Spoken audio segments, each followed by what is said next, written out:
पर मैं कुछ कहूँ उससे पहले शिवराम जी का स्मरण करना चाहता हूँ, क्योंकि कोटा के बारे में जब भी सोचते रहे शिवराम जी की लगातार याद आती थी और उनके नाटक उनका पालन हो गया क्या और कहने नाटक उदयपुर में भी हमने नाटकों का मंचन शिवराम जी की करवाए और एक लड़ाकू एक्टिविस्ट के रूप में, साहित्यकार के रूप में, एक आदर्श के रूप में उनका रूप देखते हैं।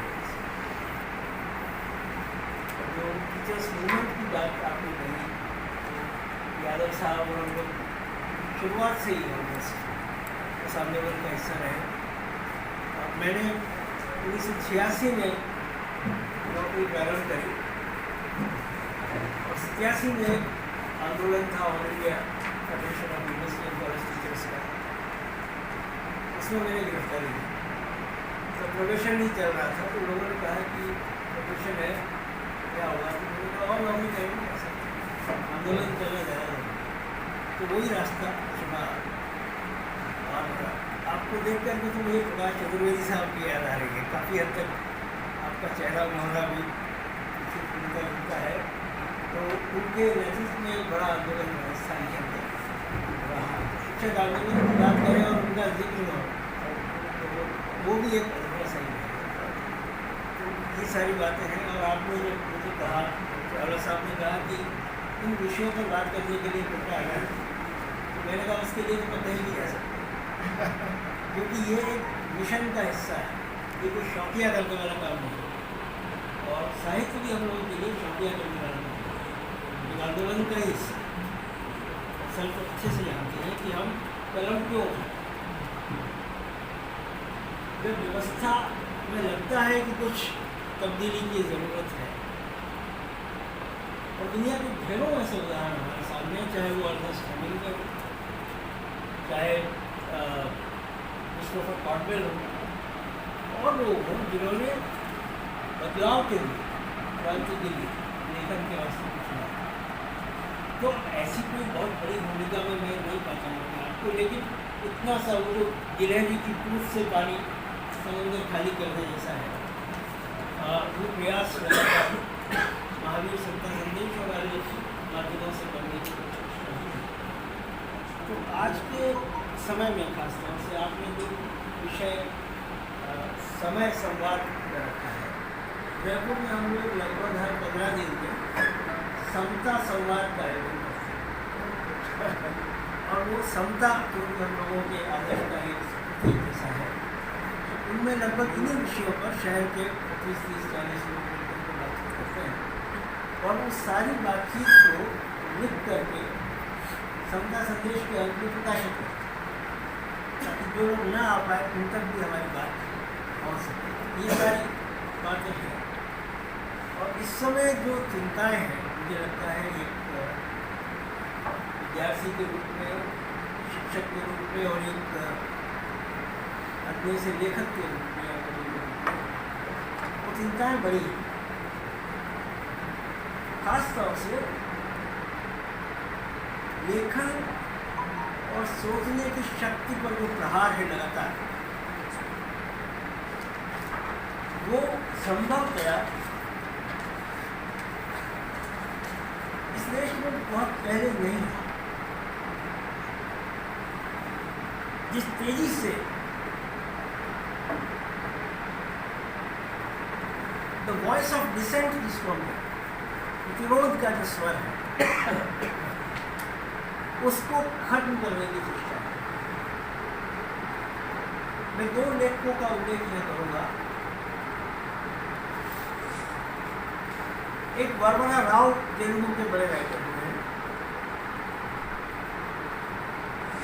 जिनकी एक किताब है कैप्टिव इमेजिनेशन, हिंदुस्तान के आज़ाद हिंदुस्तान की जेलों में बिताए हुए उनके संस्मरणों की पुस्तक। और दूसरी किताब है कोबाड गांधी। कोबाड गांधी तिहाड़ जेल में 2009 से 2019 तक रहे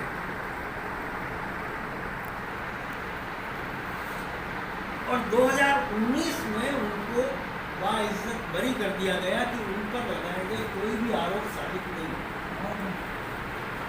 लेकिन 10 साल उनके जीवन के जेल में उनके ऊपर माओवादी होने का आरोप था और उनको ये कहा गया कि वो सेंट्रल कमेटी मेंबर है माओइस्ट पार्टी के।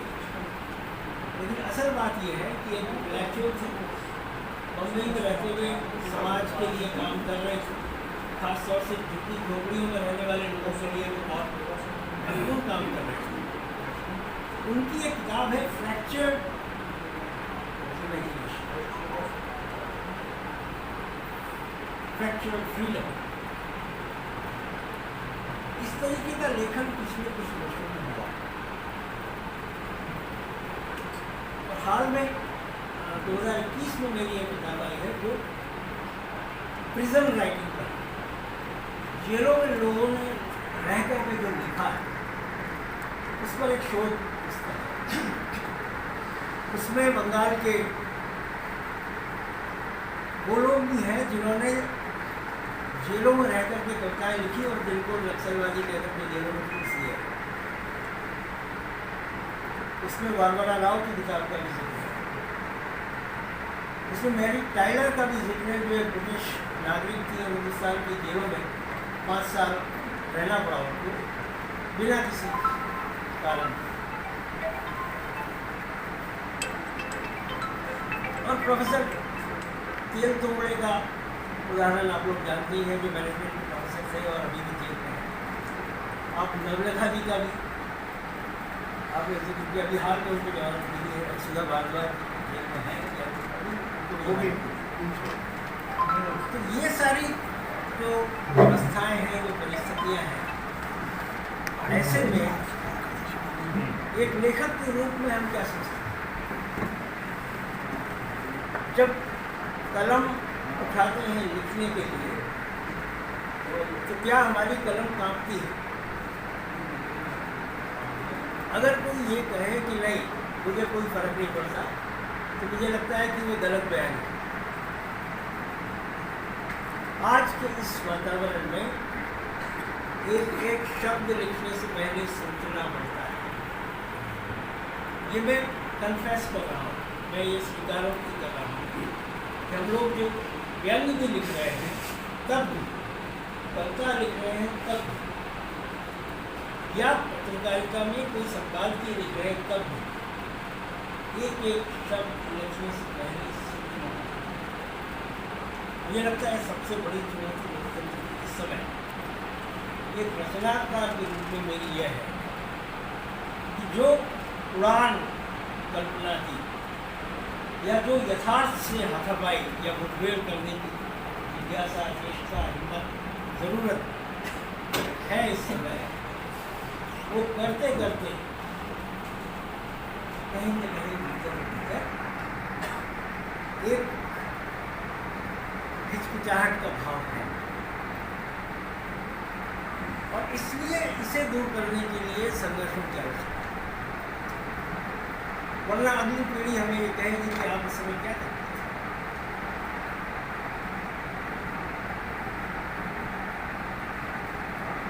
गुजरता वक्त है कोई निशानी छोड़ जाएगा, न होगा यकी जिस पर कहानी छोड़ जाएगा, और ताला शाह रख दे कलम को लाख बैठेगा, वो अपने जुल्म के किस्से जुबानी छोड़ जाएगा। तो वो किस्से तो जुबानी भी रहेंगे, लेकिन जिसको हम दर्ज करना चाहते हैं वो दर्ज करने के लिए एक वातावरण का बनना जरूरी है। और उस वातावरण को बनाने के लिए, उस लोकतंत्र को बचाने के लिए हम जैसे बहुत सारे लोगों को, इसलिए जो संवाद की बात हुई तो मुझे लगा कि किस विषय पर बात की जानी चाहिए। अब संस्कृति का आपने उल्लेख किया है इसमें, तो ये हम सब लोग अच्छे से जानते हैं कि संस्कृति कभी भी अकेले नहीं आती या सांस्कृतिक बदलाव अकेले नहीं आते। आर्थिक सामाजिक परिवर्तन के साथ सांस्कृतिक बदलाव में जब आप दोनों बाहें फैलाकर एफडीआई को आमंत्रित कर रहे हैं, फॉरेन डायरेक्ट इन्वेस्टमेंट, जब आपने अपनी सीमाओं को आवारा पूंजी के निर्बाध प्रवेश के लिए खोल दिया है, जब आप वैश्विक बाजार का हिस्सा बन गए और पूंजीवाद को आपने गले से लगा लिया है, तब अब संस्कृति से आप बच पाएंगे, ये कर बड़ा मासूम सा लगता है, असंभव है, क्योंकि अर्थव्यवस्था के साथ सांस्कृतिक परिवर्तन आना असंभावी। अभी कॉमरेड चावला जी के घर हम यही बात कर रहे थे कि जो एक मिश्रित अर्थव्यवस्था का मॉडल हमारे देश में स्वीकार किया था आज़ादी के बाद, जिसमें एक बड़ा पब्लिक सेक्टर बना, निजी क्षेत्र को भी जगह दी गई, लेकिन हमारे राजनीतिक आदर्शों में जो जन सामान्य था, उनके कल्याण की योजनाएं भी रही, जिनको हम सोशल वेलफेयर स्कीम्स कहते हैं। और उस समय जो वैश्विक राजनीतिक व्यवस्था थी, उसमें सोवियत संघ की उपस्थिति थी, जिसके दबाव के फलस्वरूप पूंजीवादी देशों को भी सोशल वेलफेयर स्कीम्स लागू करने पर बाध्य हुआ। 89 में सोवियत संघ के विघटन के बाद जो नई विश्व व्यवस्था बनी, जिसको यूनिपोलर वर्ल्ड हम लोगों ने कहा, एक ध्रुवीय विश्व बन गया, और अमेरिका ने कहा कि वही एक ध्रुव है, यही एक विचारधारा है जो पूंजीवाद की विचारधारा है, और इसका कोई विकल्प नहीं है। तो 2-3 शब्द बहुत प्रचलित हुए इस बीच। एक तो TINA, TINA, there is no alternative, अर्थात ये जो व्यवस्था विश्व में आ गई है, उसका कोई विकल्प नहीं। और दूसरा आया एंड ऑफ हिस्ट्री, इतिहास का अंत। पश्चिम के विचार पर बहुत कुछ इस पर लिखा है कि अब जो व्यवस्था विश्व की बनी है, बस वही इतिहास, उसके बियॉन्ड या उसके आगे कुछ नहीं। तो एक flattening of the earth, the flat earth करके किताब है, और ये कहा कि जिस तरीके से बुलडोजर चल के चीज़ों को सपाट कर देता है, उस तरीके से वैश्वीकरण ने एक यूनिफॉर्मिटी स्थापित की है पूरे विश्व की संस्कृति में। और हम और आप बहुत अच्छे से इसको अनुभव कर सकते हैं कि ग्लोबलाइजेशन ऑफ पिज़्ज़ा हो गया। आप हिंदुस्तान के किसी भी शहर में जाएं, बच्चों की पहली पसंद पिज़्ज़ा है। या फिर अगर आप थोड़े और गंभीर विषयों को जाएं, तो आय या मुनाफा हमारी एकमात्र प्राथमिकता हो गई है, और बेहतरी की या विकास की पहचान। तो हम लोग जब डेवलपमेंट की बात करते हैं, तो सीधा सीधा GDP की बात करते हैं कि हम 5 ट्रिलियन इकोनॉमी बनने वाले हैं। पर ये एक मिथ है, इस बात को समझना पड़ेगा कि ये भ्रम,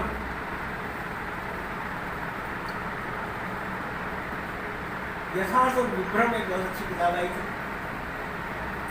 मुझे लगता है अभी बहुत प्रासंगिक है, इस समय उस पर बात करने की भी जरूरत है, क्योंकि ऐसा भी हो कि इस किताब पर ही बात करें। तो ये है कि एक भ्रम ये है कि विकास ऐसा होता है, और अगर आपका पैकेज 35 लाख है तो आप उस वर्ग में आ गए। लेकिन हम पूरी तरह अपने आप को किसी का गुलाम बना दिए हैं, ये एहसास नहीं आता। और मैं चावला जी से बात करते समय कह रहा था कि हमको अब जो वर्किंग क्लास है, उसकी परिभाषा को विस्तृत करना पड़ेगा। वर्किंग क्लास अब सिर्फ कारखाने का मजदूर या खेत मजदूर नहीं है। मल्टीनेशनल कंपनीज में, IT कंपनीज में जो इंजीनियर्स हैं, या जो इवन मैनेजमेंट के लोग, जिनके पास सब कुछ है, समय नहीं, कंपनी ने आपको लैपटॉप दे दिया और मोबाइल दे दिया, जिससे आप लॉग आउट नहीं कर सकते सुबह 8 से रात की 11 बजे तक। तो वो आपके अब संस्कृति के विषय को कैसे समझेगा, उसके लिए स्वयं के लिए अवकाश नहीं है। तो ऐसी दुनिया बन रही है। और मैं इसको जोड़ के ये कह रहा हूँ कि जब हमने एक नग्न पूंजीवाद को बाहें फैलाकर गले लगा लिया तो उसकी जो विकृतियाँ आनी थी वो सांस्कृतिक विकृतियाँ उसके साथ आई, वैसी वर्क कंडीशंस बन गई। और मैं तो शुरू से ट्रेड यूनियंस में रहा हूँ। 3 शिफ्ट में काम होता था कारखानों में। हम सभी जो लोग जुड़े जानते हैं कि 8-8 घंटे की शिफ्ट होती है। आजकल 2 शिफ्ट 12-12 घंटे। और अब जो नए लेबर कोड आ गए हैं जिनको श्रम संहिता कह रहे हैं, 46 लेबर एक्ट समाप्त हो गए हैं। और जो लेबर कोड आए हैं वो आपको ये कह रहे हैं कि स्थायी नियुक्तियों की कोई आवश्यकता नहीं है, न कारखानों में न विश्वविद्यालयों में। आवर बेसिस पे घंटे के आधार पर नियुक्तियाँ आप दे सकते हैं। और उसमें सबसे ज़्यादा पहलकदमी करी है यूनिवर्सिटीज और कॉलेजेस ने कि हम टीचर को घंटे के आधार पर मेहनताना दे रहे हैं और 20-20 साल तक आदमी वहाँ काम कर रहा है, इसका PF भी नहीं करता। तो ये इस व्यवस्था का अंग है जिसमें आपके सोशल राइट्स, आपकी सोशल सिक्योरिटी, आपके राइट एज एम्प्लॉय, ये सब नहीं है। और अगर ये सब नहीं है तो फिर आप विकास किसको कहें? सबका साथ और सबका विकास। साथ किसके लिए? चुनाव जीतने, वहीं तक। और विकास अंबानी जी, जो दुनिया के 5वें बड़े कैपिटलिस्ट हैं। ये डिस्ट्रीब्यूशन का सवाल है, इस पर कोई बात अभी नहीं करना चाहिए। लेकिन 2 चीज़ें अर्थव्यवस्था में होती है, प्रोडक्शन है, डिस्ट्रीब्यूशन। उत्पादन की बात और वितरण की बात। तो अभी जो देश की दुनिया के हालात हैं इसमें वितरण का सवाल बहुत महत्वपूर्ण है कि मुनाफे का वितरण कैसे होगा। और हम आप सब जानते हैं कि विषमता जो बढ़ी है पिछले सालों में वो पहले कभी नहीं थी जिस तेज़ी से बढ़ी। और जो सरकार के ही आंकड़े हैं सबके सामने, वो दोहराने की भी मुझे जरूरत नहीं है। लेकिन मैं ये कहना चाहता हूँ कि इस विकास को, इसके सामने प्रश्न चिन्ह खड़ा करें, ये किसका काम और कौन करे? हम ये नहीं कह सकते कि भाई हम तो कवि है, हम तो चंद्रमा की बात करेंगे या गुलाब के फूल की बात करेंगे, या हम ये कहेंगे कि गाँव का मौसम बड़ा सुहाना है, वो जो आदम गोंडी जी की गज़ल है, तो वो तो नहीं कर सकते ना। तो इसका मतलब एक शिक्षक के रूप में, विद्यार्थी के रूप में मुझे ये लगता है कि मैं जब कविता भी कर रहा हूँ तब मुझे अर्थव्यवस्था की समझ भी हुई, तब मुझे जो श्रम कानून है उनकी समझ भी होना चाहिए, तब जो किसानी से जुड़े कानून आए हैं उनकी समझ भी होना चाहिए, और जो गेस्ट लेक्चरर्स के उनके पर विश्वविद्यालय चल रहे हैं उनकी भी समझ होना चाहिए।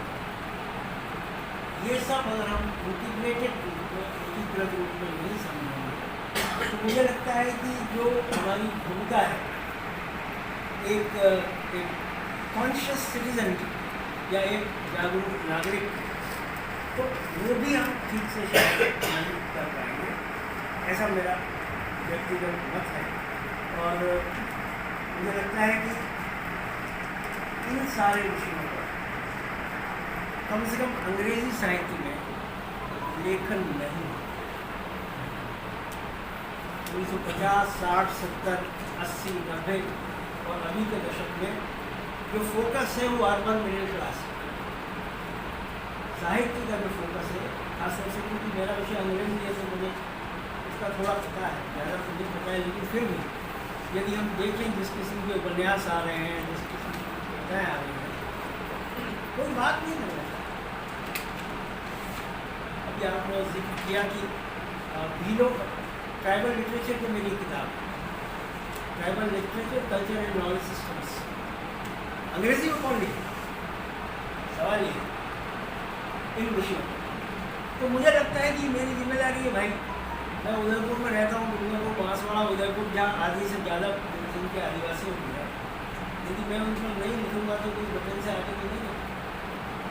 लेकिन सवाल ये कि हम में से या पूरी देश के अंदर इस समय जो चिंताएं हैं, उन चिंताओं को लेकर के साहित्य कितना सजग है और राजनीति कितनी सजग है।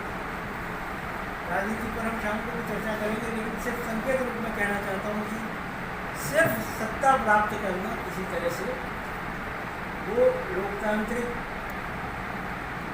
व्यवस्था में राजनीतिक दलों का लक्ष्य है। Whom do they represent? आप जनप्रतिनिधि हैं, पर आप किसका प्रतिनिधित्व करें? ये सवाल कौन खड़ा है? तो बहुत सारी बातें हैं, और भी बातें की जा सकती हैं। मैं तो आप सब लोगों का बहुत बहुत आभारी हूँ कि सामान्य से शिक्षक और एक्टिविस्ट को आपने इतना सम्मान दिया। चावला साहब का, जय साहब का, मैं वास्तव में बहुत सामान्य वर्ग से ही आता हूँ, वही संदेश करता हूँ और मेरी समझ भी बहुत ज़्यादा ऐसी है नहीं। लेकिन मुझे वो कुछ ठीक लगा, मुझे लगा कि हम सब मित्र मिल करके इन विषयों पर बात करें और सोचें अगर तो शायद एक दो कदम आगे बढ़ पाएँ। और इस बात की बेहद खुशी है कि आपने संवाद रखा है, क्योंकि तब बहुत सीखने को मिलता है जब हम सुनते हैं। खासतौर से अभी सर कह रहे थे कि मैं तो श्रोता के रूप में आया था, तो ये तो सबसे भाग्यशाली व्यक्ति होते हैं कि श्रोता होते हैं, क्योंकि वो ग्रहण ही करते हैं और हम ग्रहण ही कर रहे हैं। तो इसलिए मैं आप सबका पूरे गोंडा शहर के जो प्रबुद्ध वर्ग है उनका बहुत बहुत आभारी हूँ। और आपने मेरी बात को इतना महत्व दिया, सुना, मुझे बेहद खुशी है। बहुत सारी बातें हो सकता है आपको लगे कि ये गलत है या पसंद नहीं है, तो अगर ऐसा कुछ हो तो क्षमा चाहता है।